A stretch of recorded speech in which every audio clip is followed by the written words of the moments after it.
How's it going? We've compiled the latest telemetry, which shows us to be at about 96% of optimal. It's well done. Vital, I understand that you finished recalibrating the sensors. Yes, I have. Show me the last transmission. We're getting first-rate data now.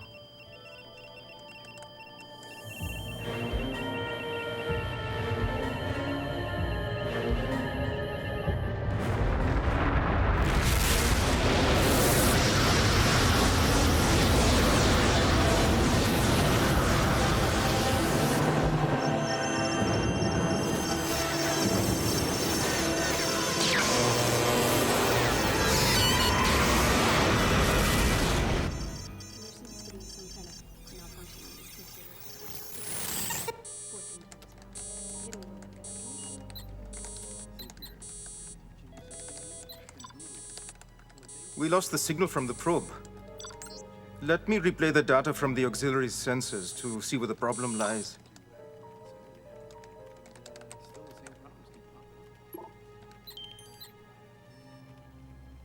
A CME. We may have lost the probe for good. What the hell? But we've had no advance warnings of CME activity. This morning, Dr. Lucas Foster, the billionaire entrepreneur, is spending nearly $100 million of his own money to launch the Galileo, a manned scientific exploration vehicle, also known as a MAV, which he hopes will help mankind survive what he calls an uncertain future, but which his critics are calling Lucas's folly. Stay tuned for a press conference followed by the space launch here at Foster Aeronautics. I don't care what you do up there, Joe. Just make sure you bring back some hard data we can use to convince these geniuses.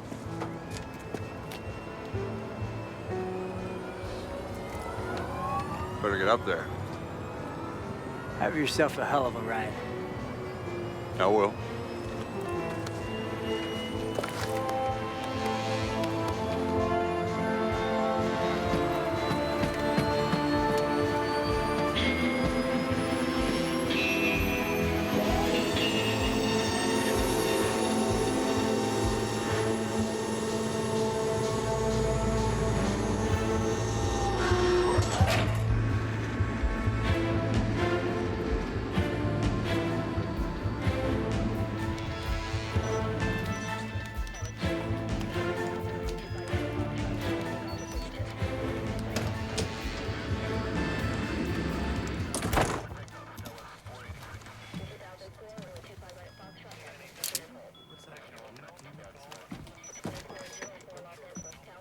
Hey, Jim, check the Q7 readout. It looks a little high to me. Yeah, she's been in flux all morning. Don't worry, though. She's still well within operating parameter. So you're going to talk to the vultures out there? Vulture is such a dirty bird, Jim. Say it with me. The media is our friend. You really want me to say it with you? Yes. The media is our friend. I was kidding, Jim. You need to relax. Yeah, relax. Nothing really happening here today, right? Not at all. Good morning, everyone.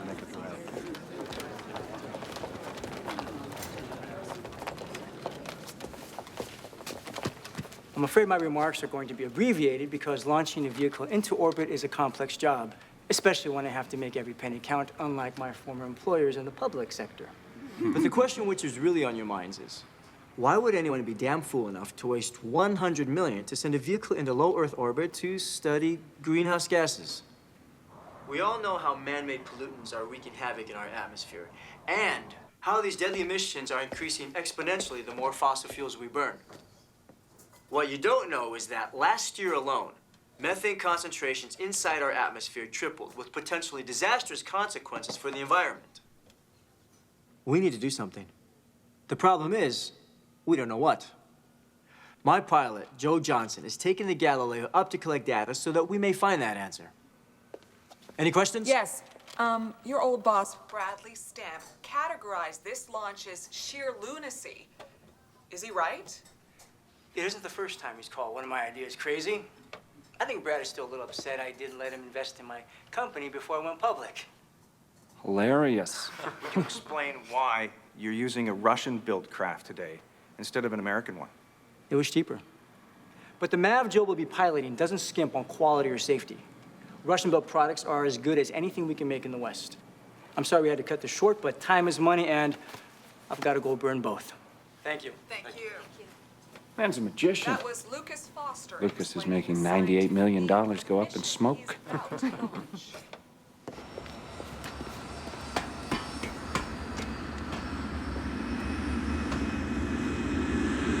Control, this is Carrier 1. We are on the taxiway ready for takeoff. Need clearance.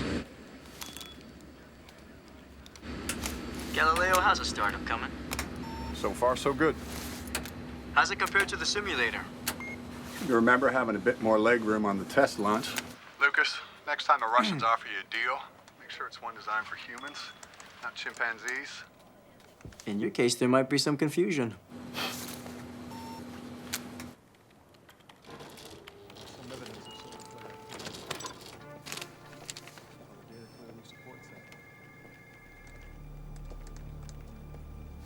Where is this in from? Brunei Island's radio spectrometer. This is huge. Yes. Too huge. It must be an error. Brunei's not known for their errors. You think the probe was in direct line of this CME? Patel, a normal CME is an ejection of supercharged particles from the sun's surface. If this is correct, then that is not just a coronal mass ejection. That's a solar explosion on a scale we've never seen before.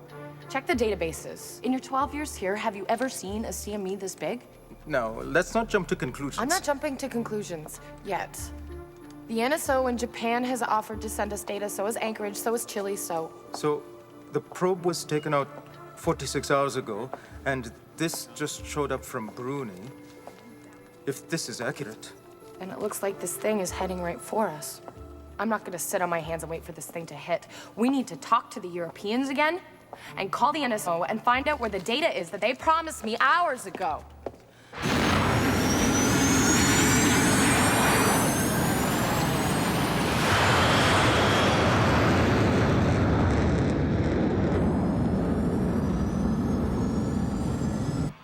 Gentlemen, this bird is in flight.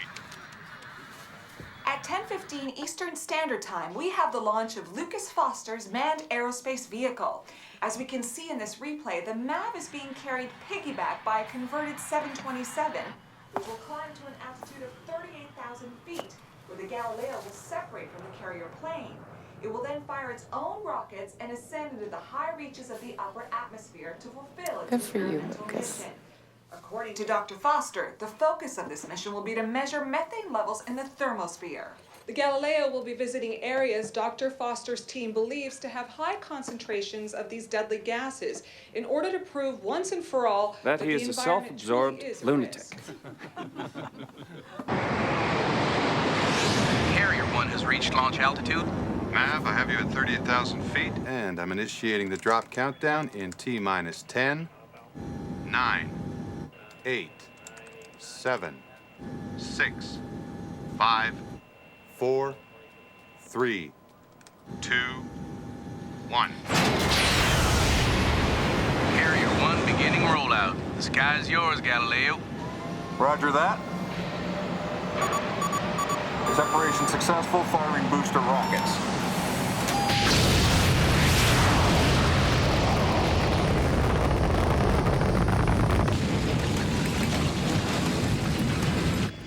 And we have MAV ignition. Attaboy, Joe. All onboard systems are well within the operating parameters. Down! This is one hell of a ride, Lucas. This is where he always screwed up in the flight simulator. Oh, man. What's that red light? It's in the rear view, coming up fast behind me. It's a car. I must have broke the speed limit. Galileo is out of visual range, switching to tracking display. Tracking telemetry operational. Climbing to 80 miles altitude.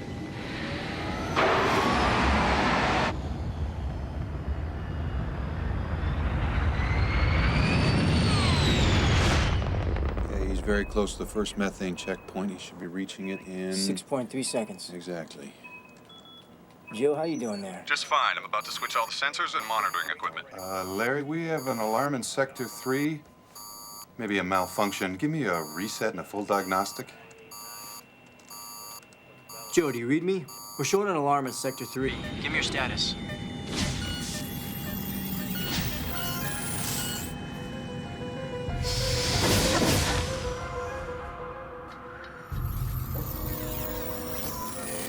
We've lost telemetry. Try rerouting it. Joe? Circuit 4. Joe, where'd he go? I don't know. Get him back, Jim. This is Galileo. Come in, ground control. A power outage? How the hell could that be possible? It's got to be an instrument malfunction. On every instrument? No way. Get me radio communications now.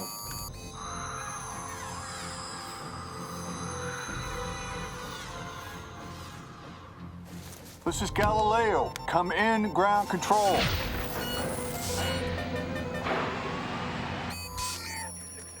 Telemetry's back up. We're getting a signal. Joe, can you hear me? Come in, Galileo. What the hell happened, Lucas? I had a full system shutdown. We lost you here. You just vanished from the tracking screens. What's going on? I don't know. Everything just shut down. All the instrumentation, life support, booster rockets, everything. It's not possible. What was it, Lucas? Tell me you got this under control. We're working on it, Joe. As soon as I... Joe! Joe! Joe! Galileo to base. Galileo to base. Do you copy?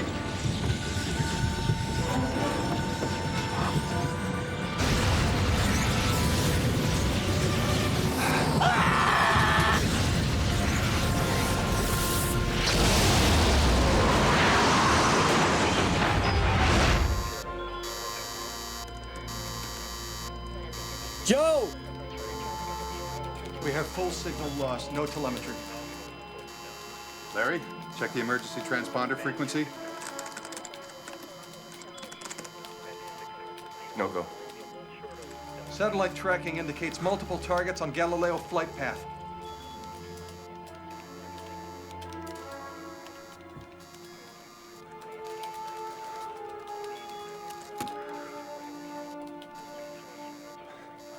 We have confirmation that Lucas Foster's space launches turned tragic. Half an hour after launch, these images were filmed over California, detailing the doomed mission. Foster Aeronautics won't comment on the status of pilot Joe Johnson and whether he was able to safely jettison. Oh my God, what happened? Due to the low atmospheric Lucas lost the trajectory of MAV, vehicles, Joanna. unlikely that Mr. An Johnson was explosion. able to survive when What about Foster Joe? officials are calling I don't know. for catastrophic There's no failure sign of an injection pod. operations. Here he comes. Here he comes. Mr. Foster? Please, comment. No comment. What happened with the Dr. Foster? I don't have any comments. More time. Mr. Foster, please.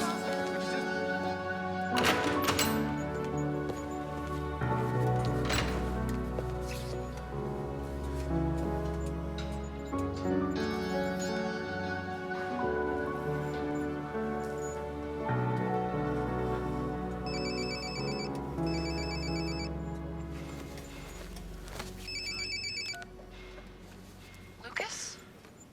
Hello, Joanna? Lucas, I just heard. I'm so sorry. Did Joe get out? Is there any way he could have ejected? It doesn't appear so. We're assuming the worst. If there's anything that I can do... Thanks, but for now, there isn't. Lucas, I'm just trying to help you out here, please. What do you need? Access to all the data that you have.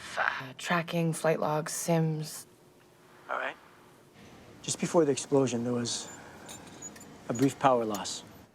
A power loss? I have no idea what caused it or if it's related, but it just cut out for a second.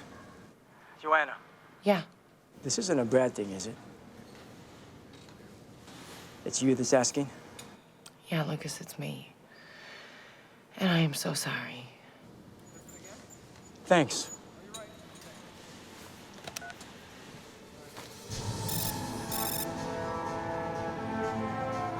It's a hell of a time for something like this. Russian-built vehicle as well. Gonna do wonders for the president's stress level.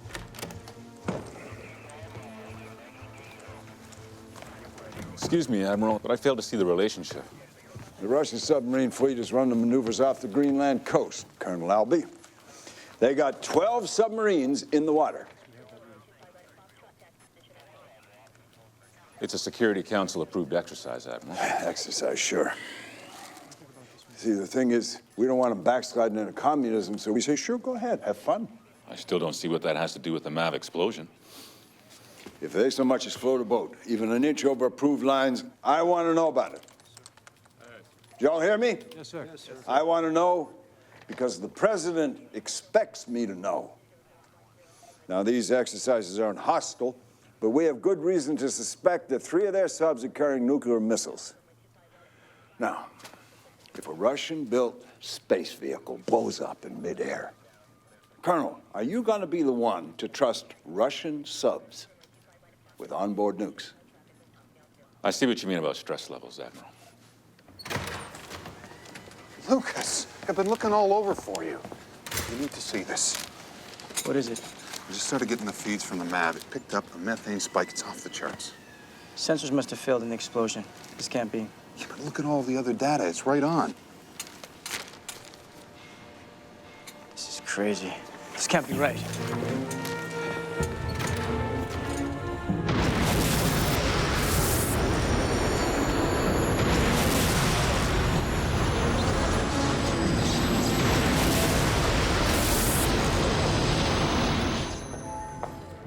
Joanna, this transmission just came in from Japan. This is the very latest data. And this is from the Southern Observatory in Chile, and this is Anchorage. The photo you're looking at is the CME that we believe took out the solar probe. According to calculations, the mass from this emanation would have hit the Earth's atmosphere. Right about the time that Lucas lost his MAV. Yes.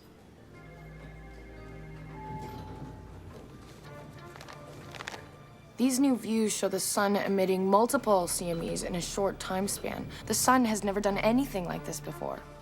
Well, not in recorded history anyway. How long has this activity been going on? 72 hours.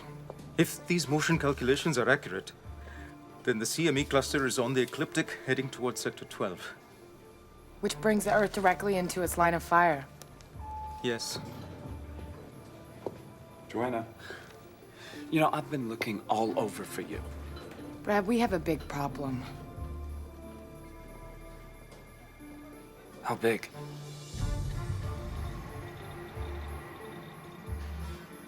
Where'd you get this? Why didn't we have this? A friend of mine at the Southern Observatory heard about the MAV, and he thought that we might be intrigued, is what he said. These are huge. It's like... The sun is shedding its skin. Yeah. But why hasn't Joanna? She would have known about this. Are you sure this is right? Well, it's accurate. Let's run it again.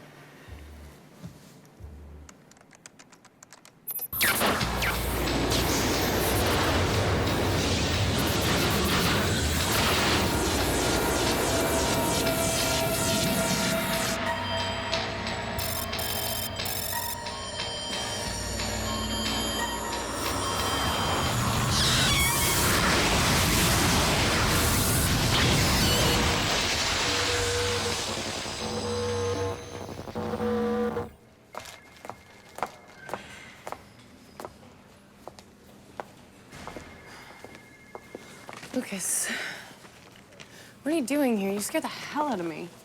Well, don't worry. I'm about to scare the hell right back into you. Why didn't you tell me about the CMEs? When? Every news reporter in town has turned your building into an impenetrable fortress. You're no longer answering your cell phone, and your secretary, oh, excuse me, secretaries, all 4 of them, happen to think that you're out of the country, even though you're doing a press conference in the same building. Did you know? Tell me you didn't know. I just found out about it an hour ago. Look, Lucas, power failure in the MAV had to have been caused by this. The CME was hitting the same area. It's the only explanation. The CME didn't just cause the electrical failure. The CME obliterated the MAV. That's impossible. These solar events do not just randomly blow things up. The CME didn't blow it up. It ignited methane in the upper atmosphere, and that blew up the MAV. Oh, no, you did not come down here just to start in on this again, did you, Lucas? Joanna, before the MAV blew, it took a methane reading that was off the charts. There's been a shift going on in the atmosphere, the likes of which we've never seen. You mix that in with this solar event, and you have a recipe for destruction. Yes, I know, Lucas. I lived with your theories for 6 years. Joanna, if my theory is right, this event is no recipe for destruction. This is a recipe for extinction. Lucas, what happened yesterday was a tragedy. It was a horrible freak accident, but the MAV was outside of the D7 belts. It was above the ozone. It was vulnerable. We are not.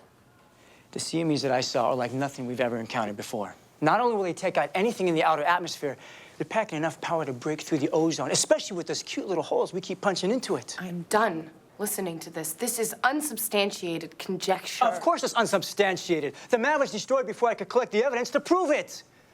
Joanna, if we don't act now, we won't be here long enough to say I told you so. Lucas, I have always been intrigued by your theories, but we deal with hard facts and reality here. That is our business. You've been working here too long, Joanna. You sound just like Stamp. Well, I've got to run. A bit of a media nightmare on my hands today, as you are well aware of. Oh, and about me being tough to reach these days.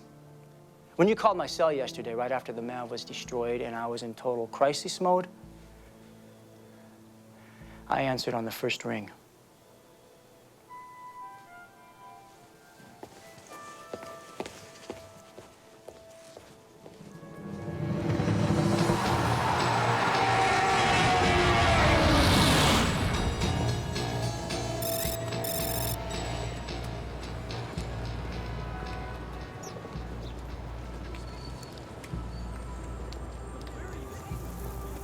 Hi there. Hi. Can I have a hot dog all dressed? Okay. Lots of onions.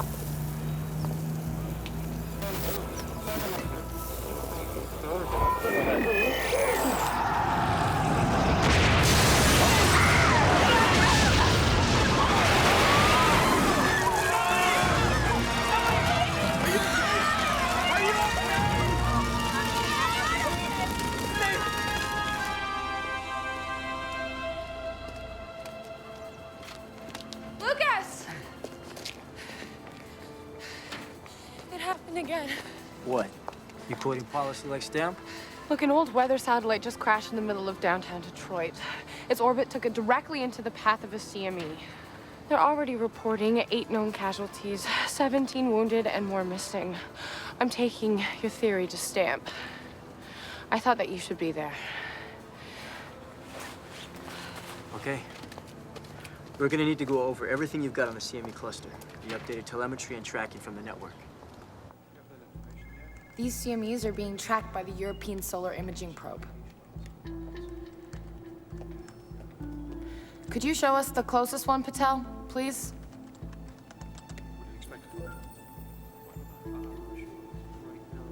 Look at the size of that thing. Yeah, it is by far the biggest CME that we've ever recorded. Could you highlight the incoming trajectory? What's that in its path? A satellite, a Russian satellite. Not just a satellite, Joanna. That is the primary Russian comsat. All their military communications go through it. How many more CMEs are you picking up now? Dozens. More than we've ever recorded, but the real problem is that the Earth's orbit is bringing us directly into their path. We're gonna be hit repeatedly over the next 48 hours. What could possibly be causing this? We don't know. No one does. My. To what do we owe the gift of your presence, Dr. Foster? This isn't ex-employee appreciation day. No, I think it's security remove someone who has no clearance to be here day. Not bad. That was pretty funny coming from you, Stamp. Look, Lucas, I know you've been through a lot in the last few days, so I'm willing to take that into account, but please. You're gonna have to excuse us. Actually, I asked him to be here. I believe he has a theory that we need to explore. You have no authorization to do that. I hate to interrupt this fascinating scientific discussion, but the President of the United States is on video conference. Shall I patch him through? Nah, keep him on hold for a few minutes. He gets such a kick out of that. Hang on.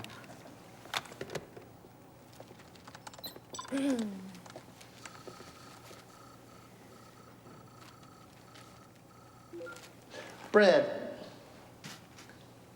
I allocate billions of dollars to the agency. I would hope at least that it would buy me some advance notice when satellites come raining from the sky. Mr. President, I promise you we are on to this. You have the full breadth and scope of our resources. Great. Now let's start with a simple explanation. There might be some people around here that don't know the difference between a CME and a BLT. BLT, sir? It's a sandwich stamp. Right. Well, coronal mass ejections, or CMEs, are solar explosions. During these explosions, highly charged solar particles are hurled into space at colossal speed, sir. I take it these explosions are quite powerful? They can pack up to 100 megatons of TNT, maybe more. How many of them are there? Well, we are tracking several, sir, but we have everything under control. There's really nothing to worry about. Mr. President, if you'll excuse me, Dr. Parks, one of these CMEs is currently headed for the primary Russian ComSat, and there are many more of these phenomena, all bigger than we have ever seen. Our updated calculations show that some of them are going to hit the Earth. Well, doesn't the ozone layer protect us from stuff like that? Well, it's hard to say. Theoretically, yes, but the problem is that all of our satellites operate well beyond the ozone barrier. What's the potential damage assessment? So the potential energy of one of these CMEs could cripple every satellite in its path. We could be looking at major communication disruptions. Entire hemispheres could go dark. Please forgive this. My associate is blowing this out of proportion. We may lose some satellite communication, sir, and there may be some more crackle in your radio, but we're going to be okay. The ozone will hold. Excuse me. Lucas? Mr. President? What are you doing there? I'm trying to avoid more casualties, sir. Mr. President, what you haven't been told is that this is a disaster scenario. Sir, as we all know, man-made chemicals like chlorofluorocarbons have infiltrated the upper atmosphere and weakened the ozone. Put holes into it. The energy that this bombardment of CMEs is carrying can and will penetrate the ozone at these weak points. But that is just the beginning. Our atmosphere has always been a mix of nitrogen, oxygen, and 2% other gases. That 2% has gone to 5% in the last 10 years. And most of that is methane, highly volatile, highly flammable methane. So when those CMEs break through the ozone, they will ignite pockets of methane and literally set the sky on fire. That fire will consume the world's oxygen supply within a few hours. All living things will literally suffocate to death.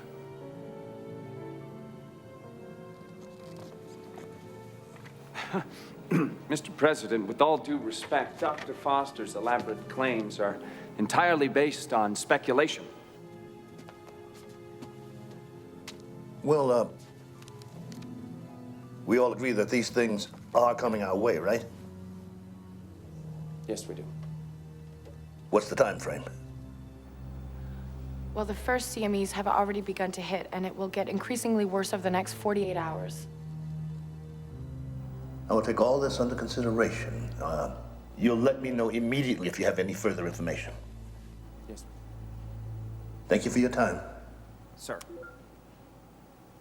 How dare you use this agency and its good name for your Armageddon propaganda? Bradley, his theory is valid. I want you out of this building.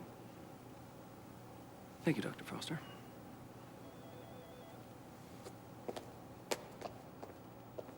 This is going to be bad. What do you mean, Admiral? Ever seen signs of scared before? Now, if this is going to continue for the next 2 days, then Detroit cannot have been an isolated incident. Couldn't agree with you more, sir. If a single CME brought down that satellite, imagine what a storm of them can do. Exactly. Let's scramble the F-15s. Get us some sky cover. Where are you going, sir? I'm gonna see what those Russian subs are up to. If we're losing our satellites, I want to be able to track them the old-fashioned way.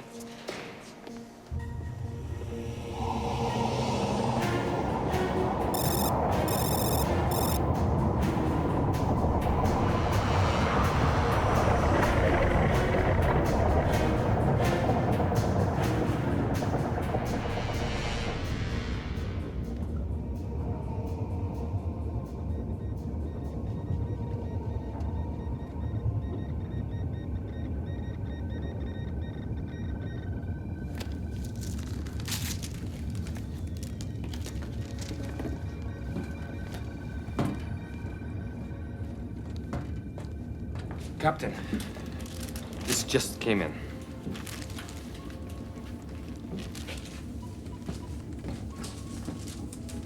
Lieutenant Troiska. Yes, sir.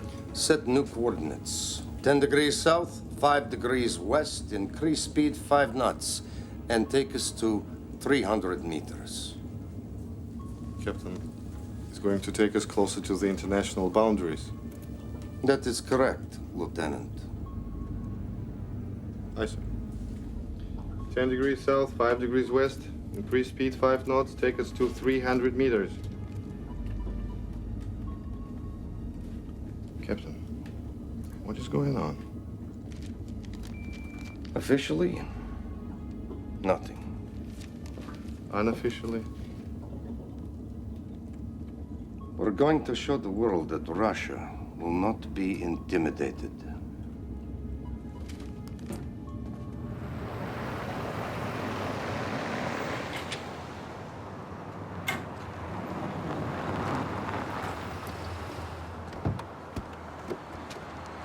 Anyone believe you? I don't know. At least the president isn't just getting Stamp's version. Oh, yeah? Where'd you lose him? Right around the part where the sky catches fire. It's the tough part, all right. So what do we do now? I'm the big money loudmouth guy that gets us into trouble, Jim. I pay you to come up with the answers that get us out of trouble. Then we're in a lot of trouble. We can do this, Jim. Come on.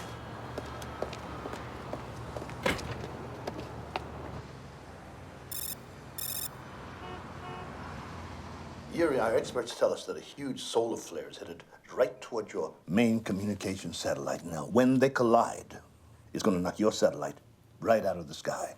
Our scientists have not been able to verify these claims. Well, you've got all the data we have, Yuri. What more do you want? Our satellites could also be knocked out. You know what will happen then? We will all be in the dark. Now, I don't have to tell you what will happen when our two fleets are operating in close proximity with one another without the ability to get direct commands from us. I agree. Call back your fleet, and we will do the same. On the contrary, you're the one who's operating with armed submarines near the international border. It is you who must pull back first.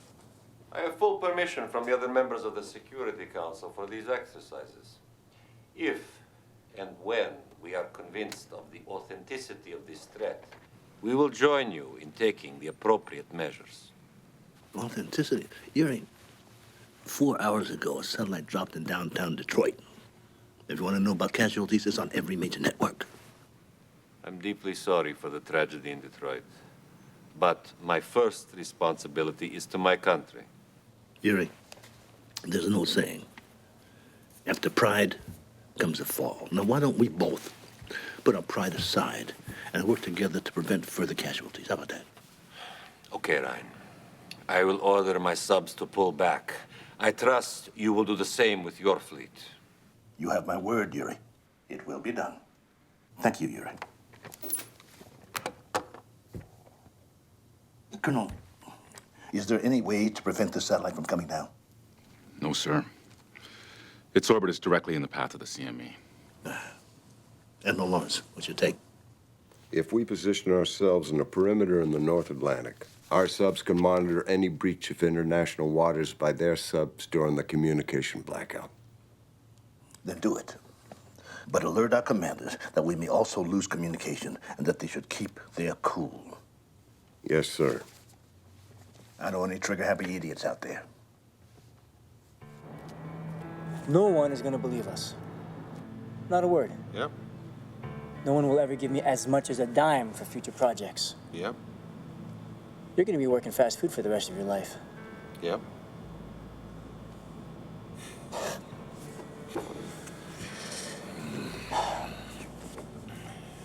You think there could possibly be another way? No. No. Once the CMEs clear the ozone, the methane will ignite. There won't be a lot of time to put it out. I agree. Maybe 24 hours before total flashover.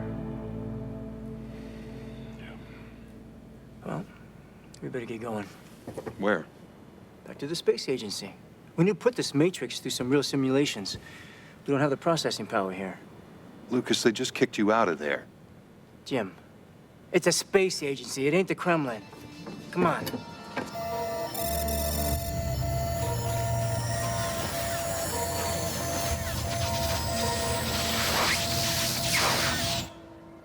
Joanna, we're a team here. All of us are part of one big team. If a member of that team starts screaming like Chicken Little that the sky is falling, then the whole team stands to lose. And that can mean millions of dollars in funding.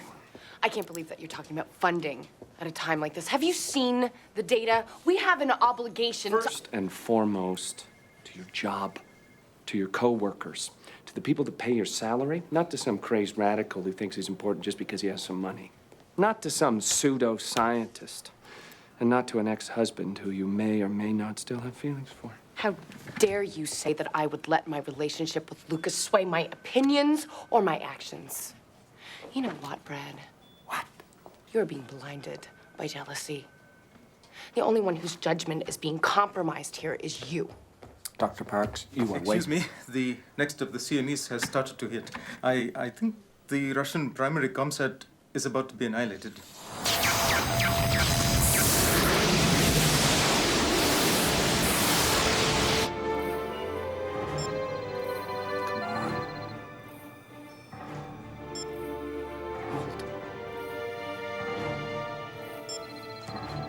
It is not going to stay up there. It's too much.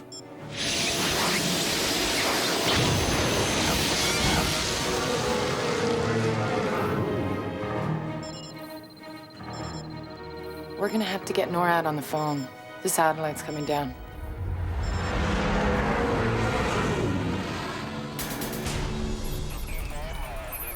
NORAD confirms the probable point of impact of the satellite just east of Lake Erie.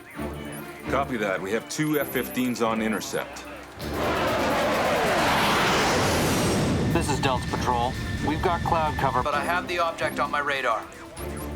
We see it. Can you intercept? I think so, sir. If you can't, we're going to lose a section of downtown Buffalo. Let's do it, Delta 2. Copy that.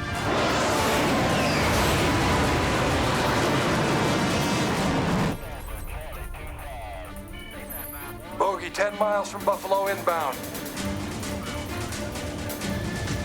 Presently at 18,000 feet and climbing. Satellite at 40,000 feet.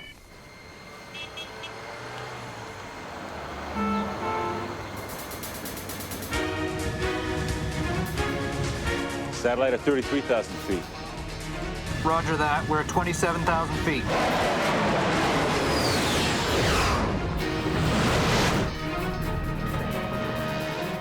Satellite's coming in hot at 29,000 feet. Take a shot. I've got visual. Arming. Missile away.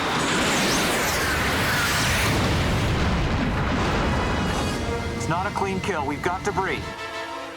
Still debris. Get it, Delta 2. I'm on it. It's into the clouds, but I've got a signal. Roger that, Delta 2. Satellite at 25.3.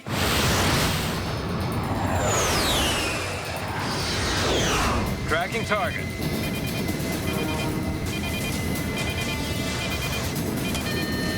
Missile away. I don't have impact. Repeat, I do not have impact. Come on, gentlemen, you can do it.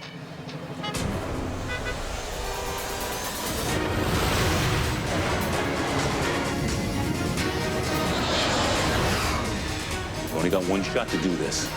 Satellite at 74. I've got visual. Missile launch.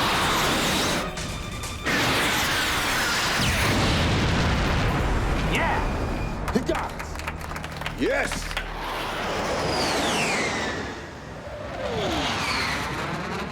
This is the second satellite that's been destroyed by a CME, Brad.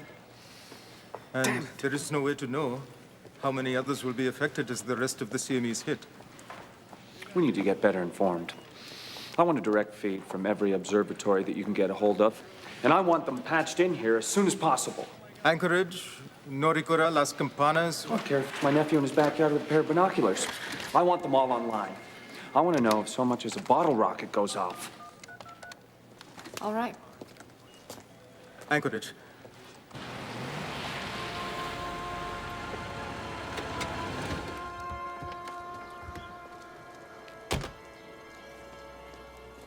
They'll never let us in. I have an update from Anchorage. They're on line 3. Let's get them on speakerphone. You guys are missing one hell of a light show over here. So I heard. How soon can you get us visuals, gentlemen? We're still working on it. We've been trying to patch them through, but our satellite connection is down. Oh my God. Anchorage? Hello? Hello? Can you hear me? The sky is glowing. Anchorage. Anchorage. What's this I hear about a glowing sky? Hello, Lucas. Sorry, sir, I couldn't stop. Should have shot him. Get me confirmation on Anchorage. I need to know what happened there ASAP. Brad, I don't have to tell you this is bad, and I think you now know it's going to get worse. The ozone will not hold, and we have to prepare for that. All right. Thank you. And where are we? We just lost Anchorage. The observatory or the whole city? We don't know yet. Show me that.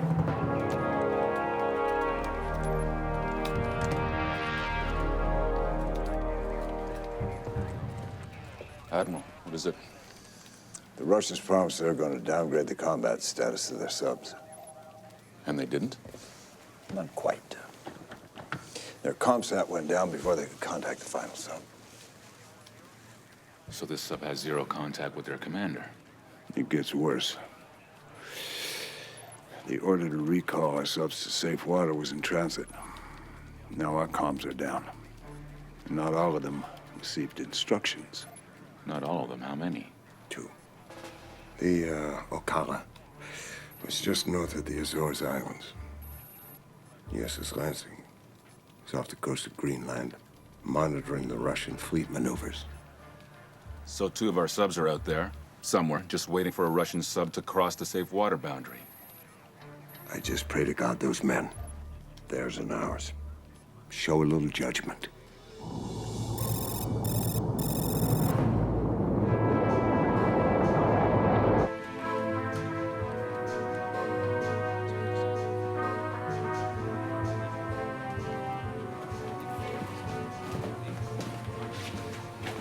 Anything? No, sir, we're not picking up a thing. It's not an equipment malfunction. No, sir, everything seems to be functioning perfectly. Everything but our satellite. We have no outside communications, only what we can pick up on shortwave. What about sonar and radar? Operational, but there is a great deal of interference. Makes the read difficult, to say the least.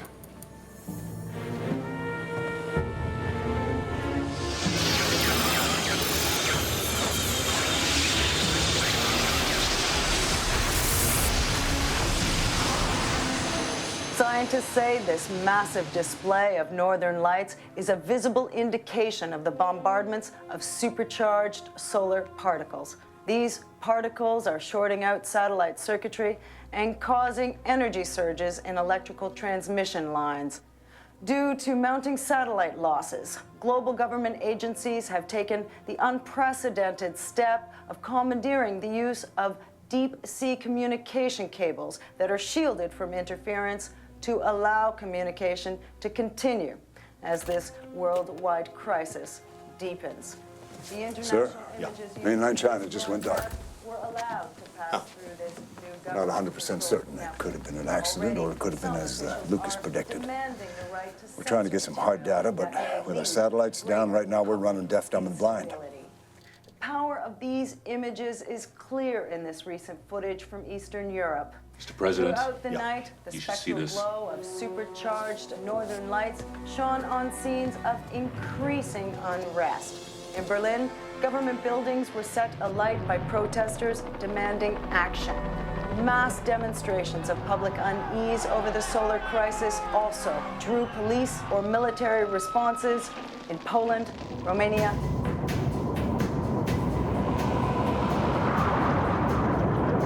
Captain, there is still no response. I cannot reach anyone. There must be equipment malfunction.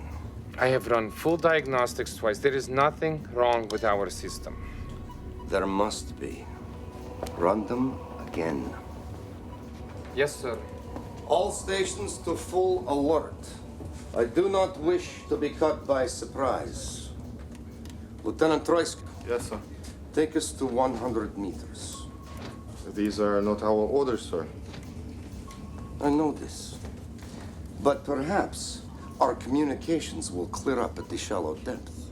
Or maybe we will be a sitting duck, Captain. 100 meters, Lieutenant. Yes, sir. 100 meters.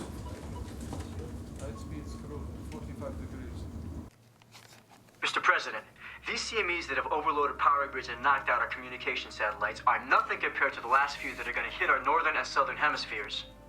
I'm certain these CMEs will breach our ozone. And the after effects, how disastrous?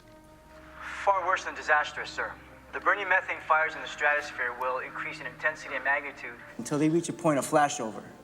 We'll have complete and total oxygen depletion. As we scientists call it, sir, an ELE. An extinction level event. That's the bad news, sir. The good news is, we believe there's a way out. Jim?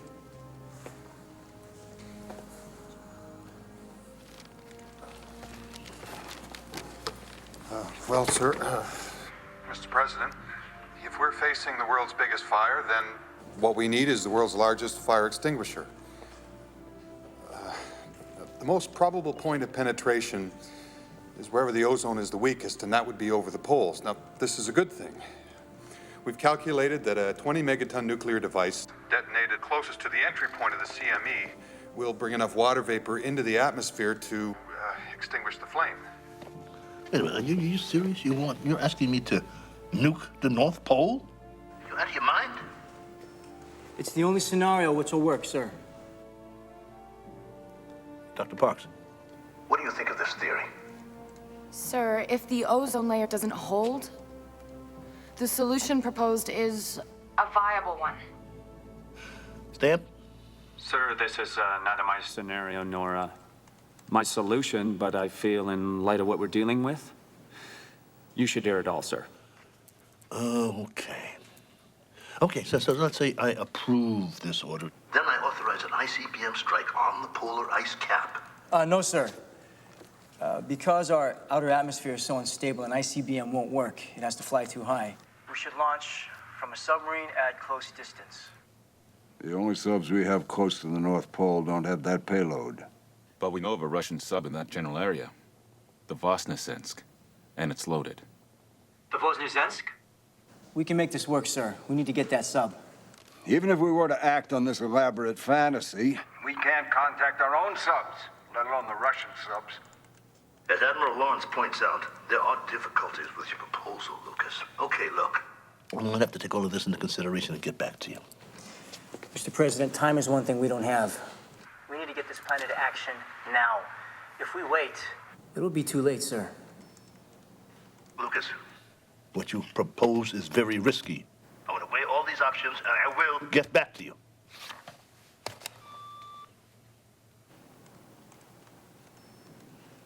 He's not gonna do it.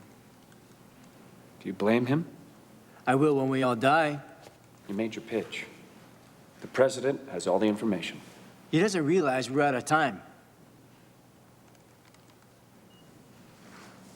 Excuse me.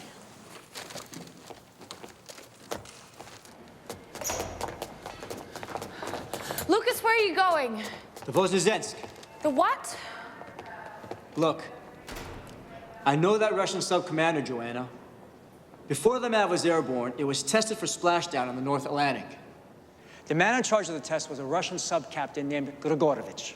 After the final test, he was assigned to the Voznesensk to do routine patrols in the Arctic. If that's him, there's a chance, however slight, that I will be able to board that sub. Look, I know you have a relationship there, but they're on high alert. There's no Russian submarine commander is going to let an American on board his sub. That's the best shot we've got. Look, we don't have much time before the largest of the CMEs hits. The real job is yours. We can't figure out the coordinates to launch the ordnance until we know exactly where that CME has penetrated, its speed and trajectory. Jim, you need to run the calcs with Joanna. Pinpoint me a location. We'll only have one chance at this. You really think they're gonna let you on a Russian sub? I'm gonna give it a shot. Get their last known coordinates, take my jet to Iceland, and charter a helicopter from there. All right.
I see. No, thank you, sir.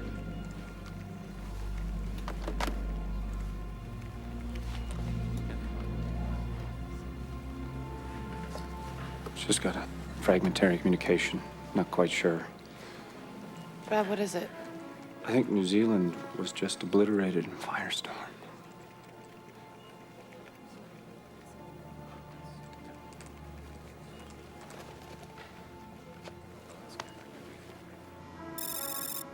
There are unconfirmed reports from Sydney, Australia today that the sky to the southeast, in the direction of New Zealand, was seen to erupt in flames. Communications from New Zealand, including deep-sea cable, have stopped, and scientists are suggesting a CME may have breached the ozone, causing unforeseeable damage. What is certain is that until now, the human component of this solar storm has been the most unpredictable. Complete civil unrest has broken out in several countries, leading to the imposition of martial law.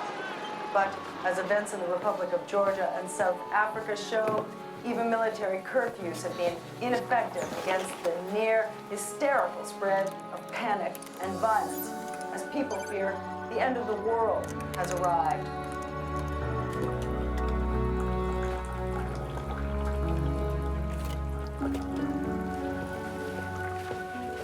Mr. President? Yeah. We have absolute confirmation that New Zealand's been destroyed. Foster was right. The ozone has been breached. You know, Frank, I've known Lucas Foster for more than 20 years, and he's been right more times than I can remember. Sir, Lucas Foster has gone off the reservation. What are you talking about? I've received word that he's trying to link up with a Russian sub. You don't mean that Russian sub that's off the coast of Greenland? Yes, sir. I've also received confirmation that this Russian sub is armed with nukes. Where is he now?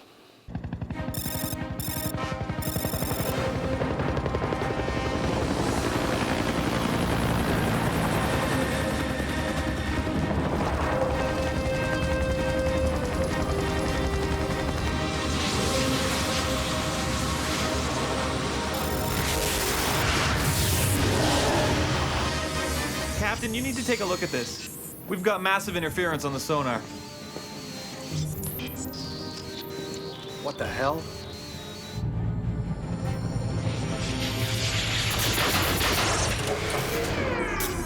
We're losing power, sir. How is that possible? Get me a read on that sonar. Get our damned radio to work. Yes, sir. Get me the engine room. I need to know what's going on with the power.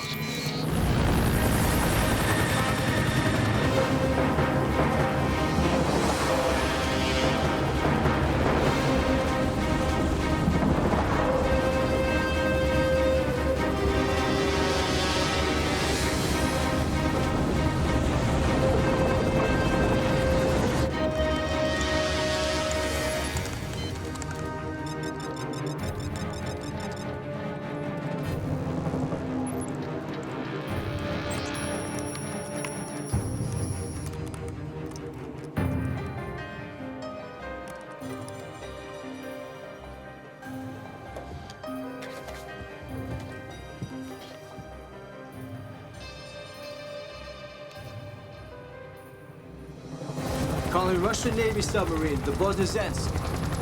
This is Lucas Foster. I'm in a civilian helicopter. Do you read me?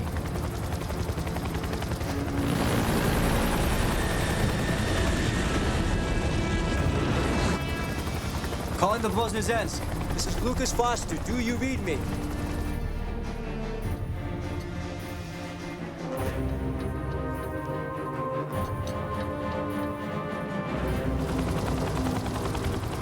Calling Russian Navy submarine, the Bosniazensk. This is Lucas Foster. I'm in a civilian helicopter.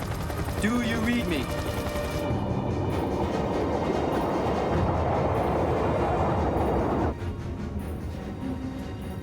Captain, we have an incoming craft. I believe it is a helicopter, sir.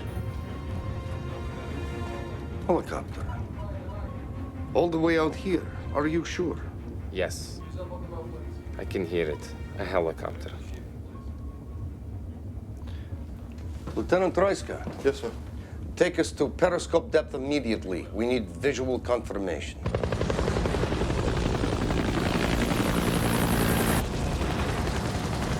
Calling the Bosniazensk. This is Lucas Foster. Do you read me, Bosniazensk? Captain, this is the radio room. We have an incoming transmission. Patch this through speakers. It's coming in over the shortwave, sir.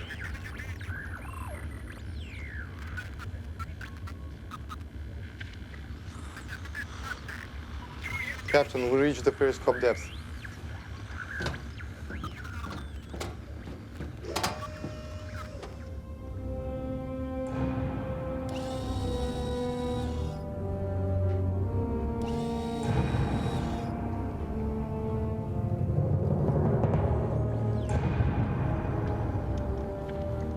Lieutenant Troiska. Must see this.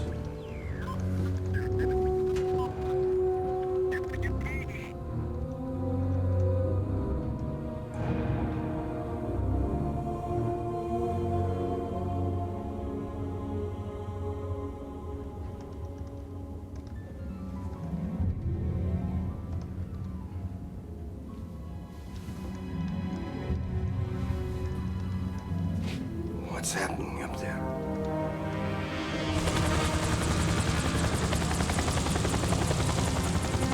Calling Russian Navy submarine, the Bosniazensk. Sir, it must be a trap. Americans have disabled our communications, and this is just a ploy to get us to the surface.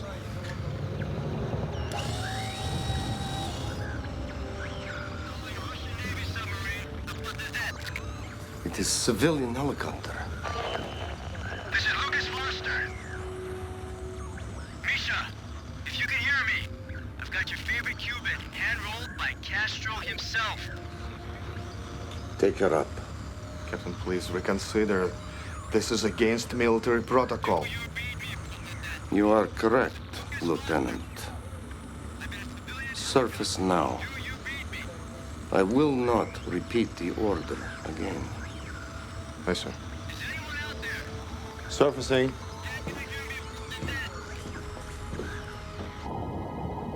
Lucas, my friend, we are receiving you, and I have given the order to surface.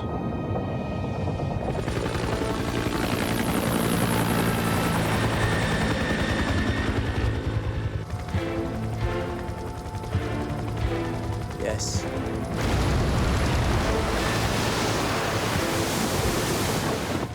Misha, you are a lovely sight. Let's take it down. Yep.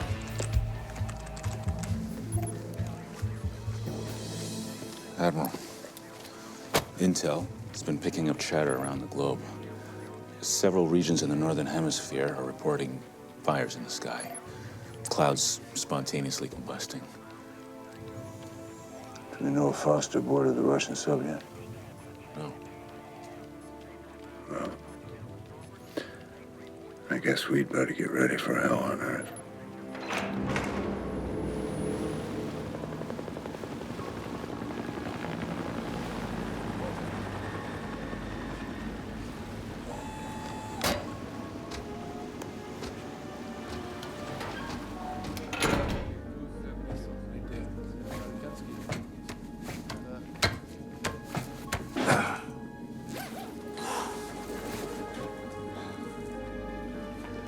Captain. Lucas. I hope you understand.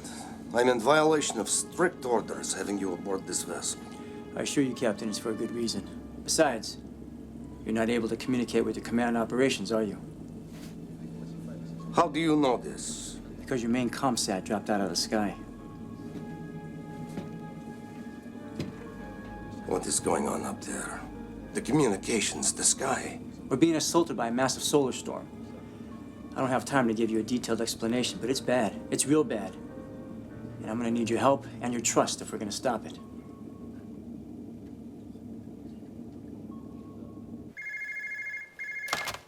Joanna Parks? Clock is ticking. You heard from Lucas? Not yet. Don't worry, he'll call.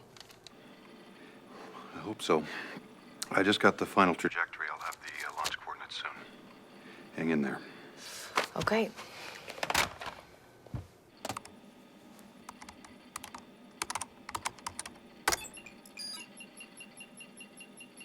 Target the polar ice shelf with our nuclear missiles. Captain, the sky that you saw was only a glimpse of the worldwide destruction that's been going on. Why not the American sub? Yours was the closest armed sub to the target. You cannot launch from the United States? No. An ICBM launched from the States would have to leave our atmosphere. Once it did, its guidance system would be knocked out by the solar storms. It must be launched at low altitudes at close range. That's where you come in, sir. Captain, this is the only chance we have. This disaster, it's accelerating, moving toward flashpoint. If we don't stop it now, sir, it can't be stopped. I could not possibly authorize such an act. Not without approval of my commander. Captain, how about if you talk to President Aleutian directly? Would that work? How?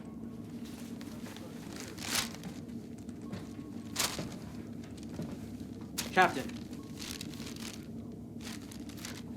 we are approximately here.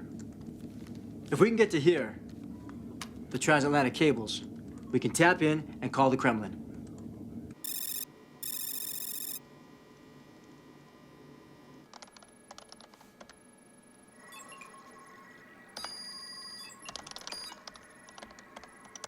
I've compiled the data sent by the observatories before they went offline into a simulation of the methane ignition pattern.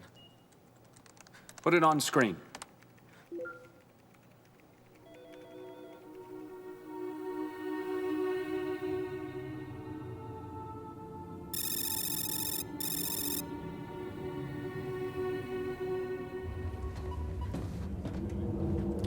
The cable is somewhere around 800 meters deep.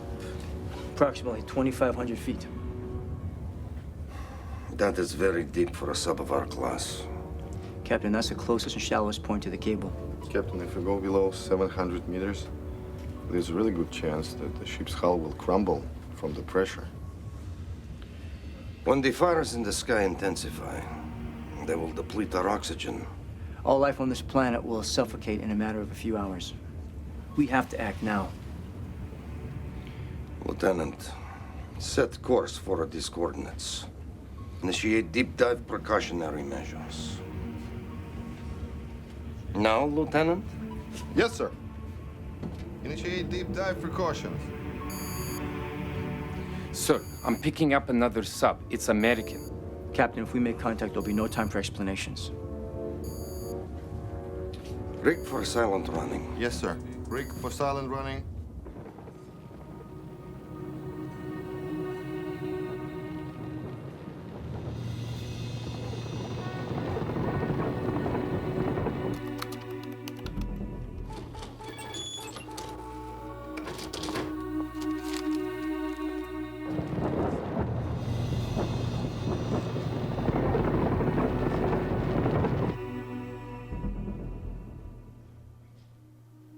Oh my God.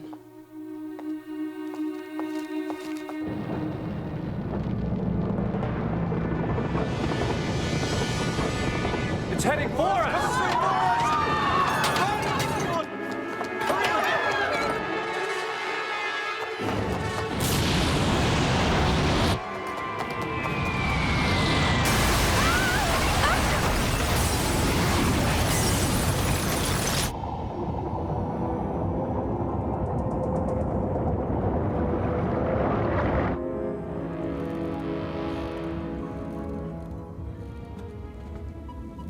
450 meters.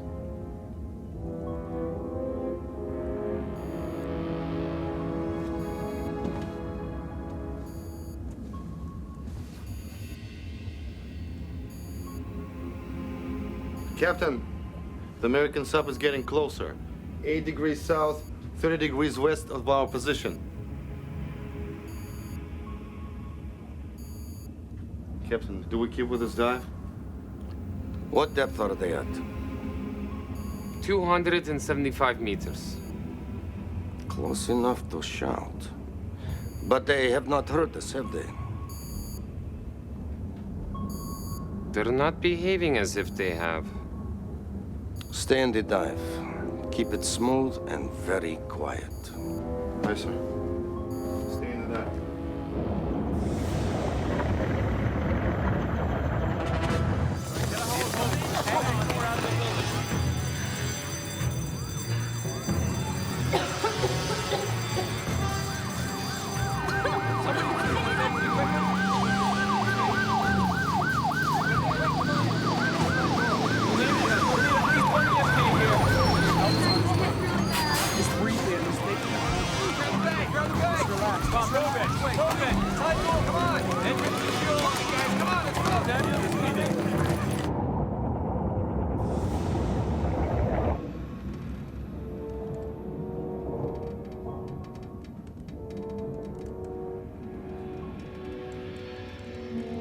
$700 meters.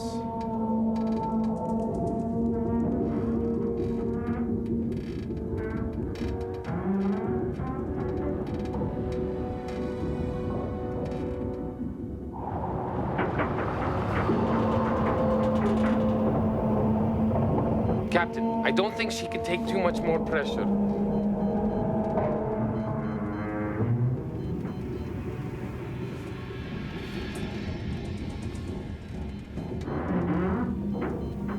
She will have to.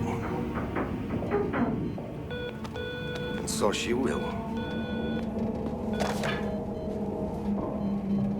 Captain, we have a leak at level 3. Torpedo Bay 4 is flooded. Seal it off. Aye, sir. Seal it off.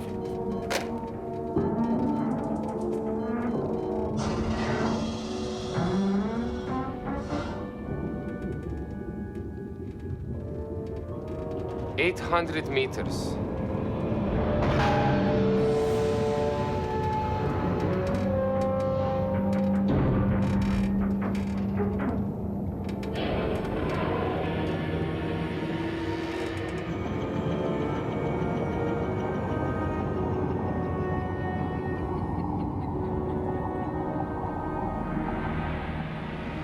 Mark reached.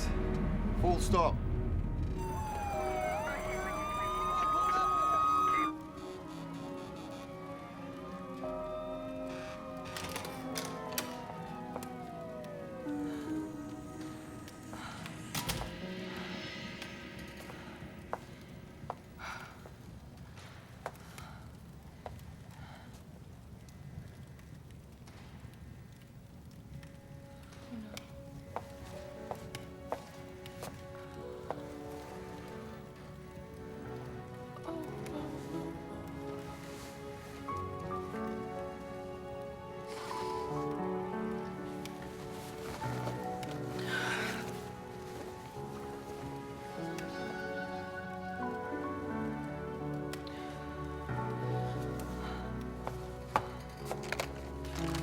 Please work. Please work.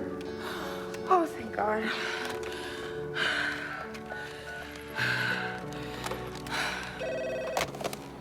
What the hell just happened up there? We got hit. The program, is it still running? Yeah, it's still running. Just under 11 minutes. Thank God. I'm on my way.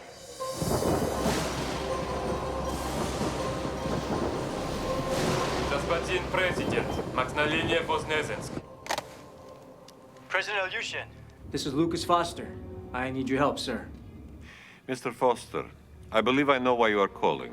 I've spoken with President Gordon. We will approve your plan. My submarine is at your disposal. That's very good news, Mr. President. May I put you on with Captain Grigorovich, commander of the Voznesensk? Please. Thank you, sir.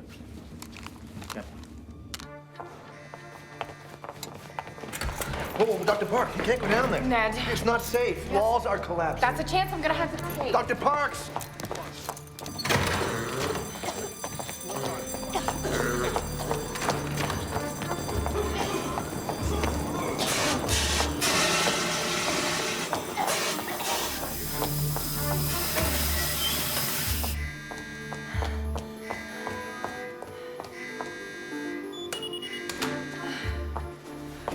It's Lucas. He's on the sub. Thank God. Lucas? Joanna, it's good to hear your voice. And yours. You got those launch coordinates? Yeah. Here we go. Latitude, 86 degrees, 43 minutes, 17 seconds north. Longitude, 41 degrees, 19 minutes, 4 seconds west. Joanna, good work.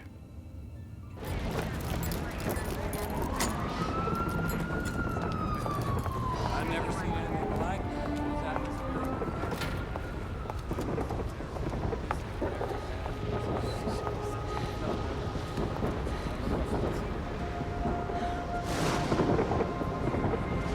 This wasn't supposed to happen. There's still time to stop it. I got the coordinates to Lucas on the sub.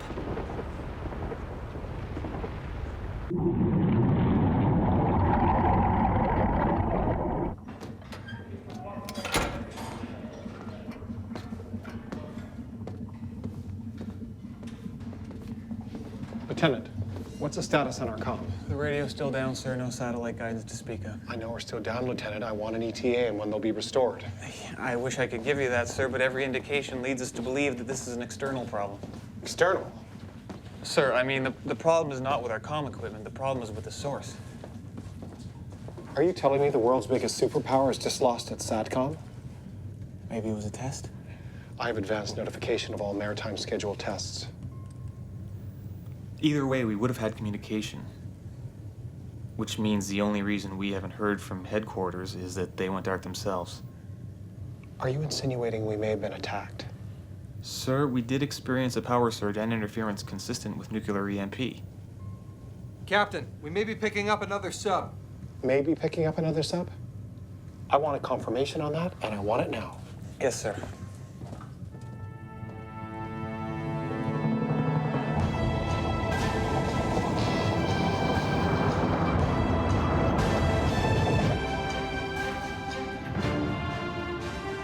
"100 meters from missile launch depth, sir."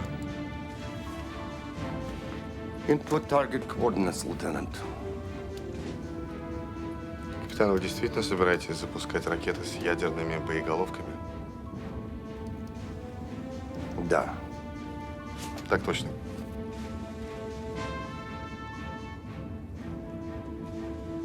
Приготовиться к запуску.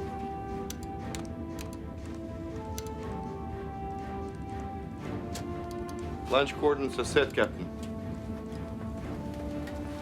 How soon until we reach launch position? In 15 seconds, sir.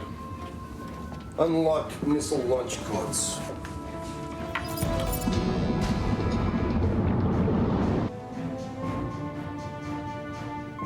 Sir, sonar's picking up a Russian sub. Are you sure? Positive, sir.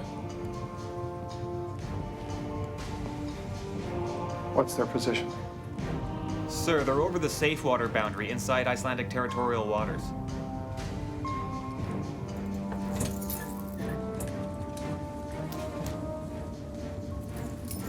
On my mark.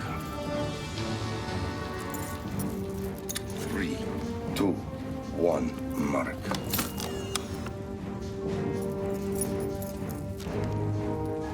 Input launch code.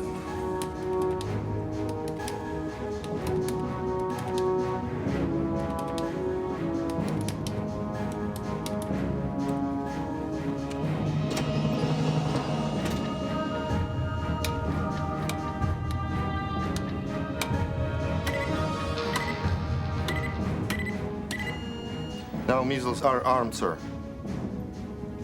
Prepare to fire.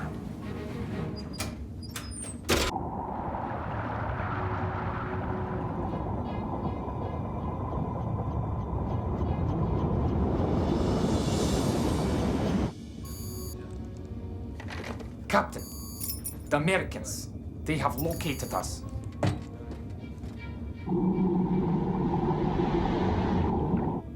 Sir, we have an incoming message from the Americans on the shortwave. They say we have drifted off course, that we are in violation of Icelandic territorial waters, and are ordered to surface immediately. Tell the Americans we are acting under direct orders of both President Ilyushin and President Gordon. Sir, they say they're acting under the direct orders of both President Ilyushin and President Gordon, and that they're running a Code Black scenario. What kind of game are they playing? They are at missile launch depth, sir. Tell them we have no way to verify their claims. They need to surface immediately. Any failure to comply will be deemed an act of aggression. Yes, sir. They are giving us 1 minute to surface and prove the authentication of our orders.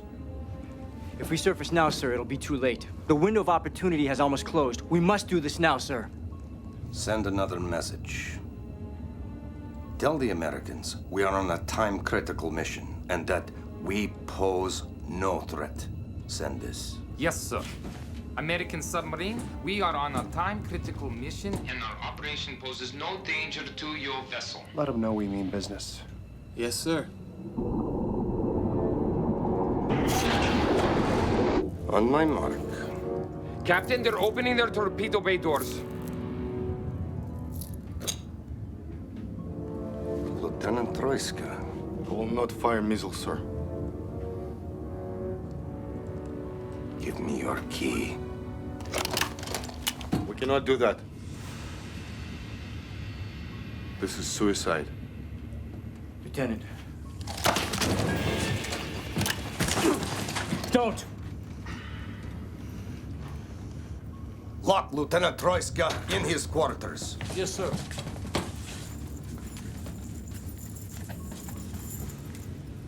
Lock him up.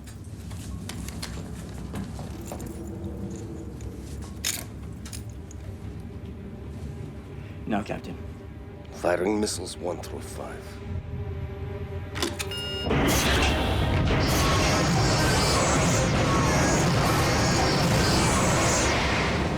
Sir, the Russians just launched 5 missiles. What in God's name?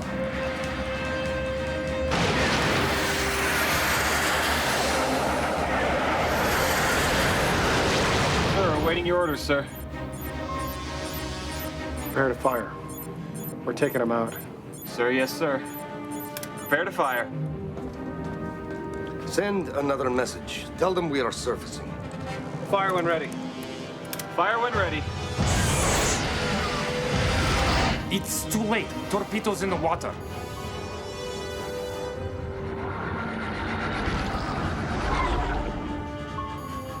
Prepare countermeasures. Full ahead. Down right angle 45 degrees.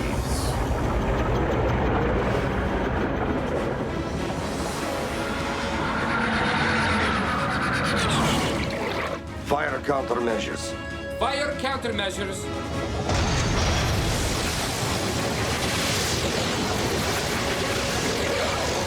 Sir, the Russians have launched countermeasures and are moving away at full screws. Prepare to fire again. Sir, yes, sir. Prepare to fire.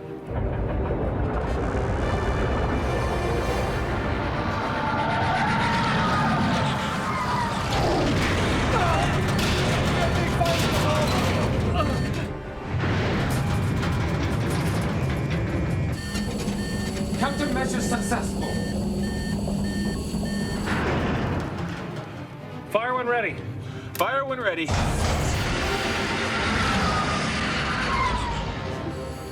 Captain, the Americans have fired 2 more torpedoes. All hands to damage control stations.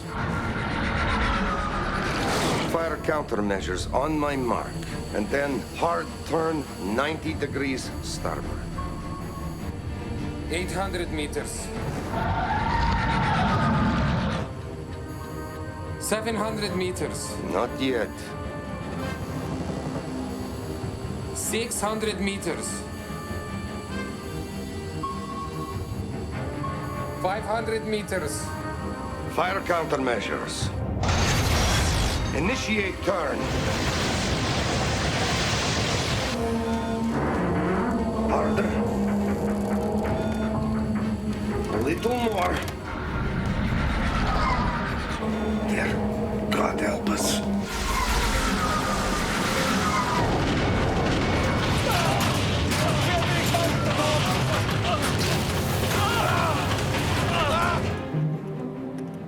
Sir, the torpedoes have missed their target.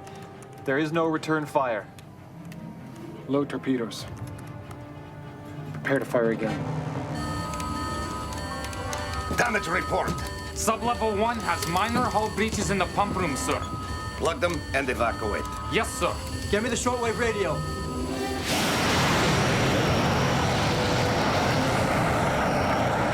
American Sub-Commander, this is Lucas Foster. I'm on board the Russian submarine Voznesensk. Hold your fire. Sir, you better hear this. Hold your fire. This is Lucas Foster.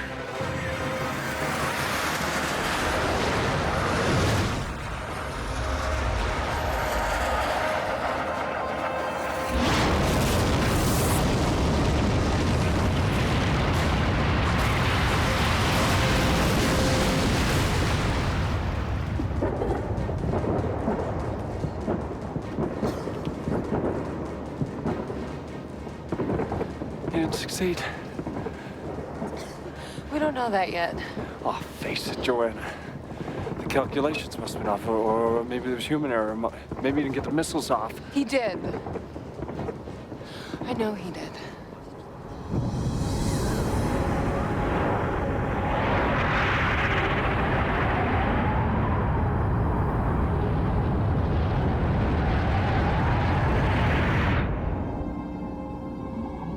Mr. Foster, your presence does merit the cessation of hostilities.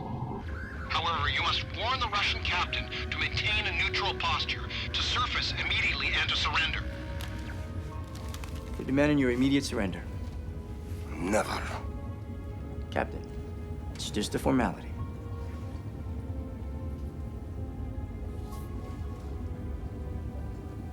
Send the message back. Tell them we will comply. But, sir... Someone has to take Mr. Foster home.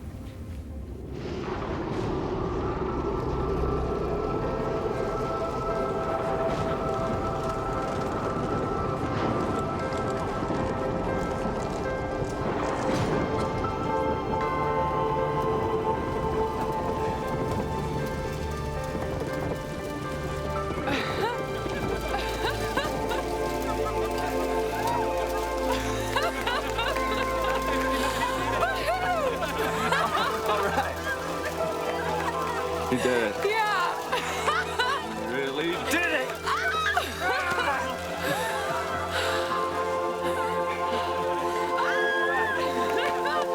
All right.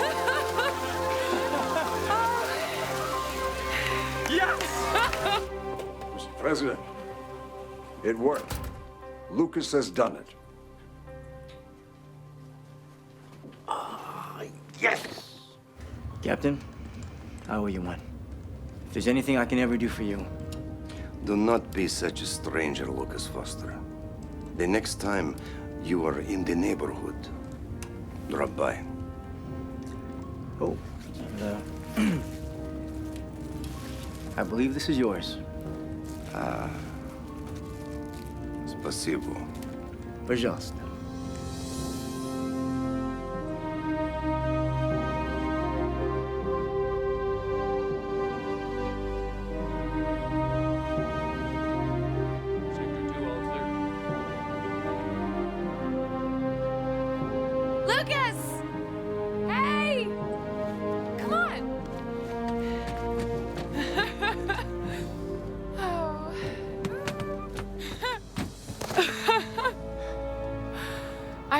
glad you're back.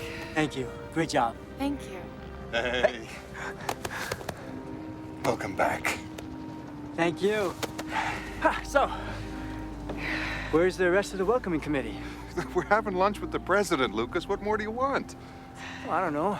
Marching band would have been nice. Yeah. Let's get out of here.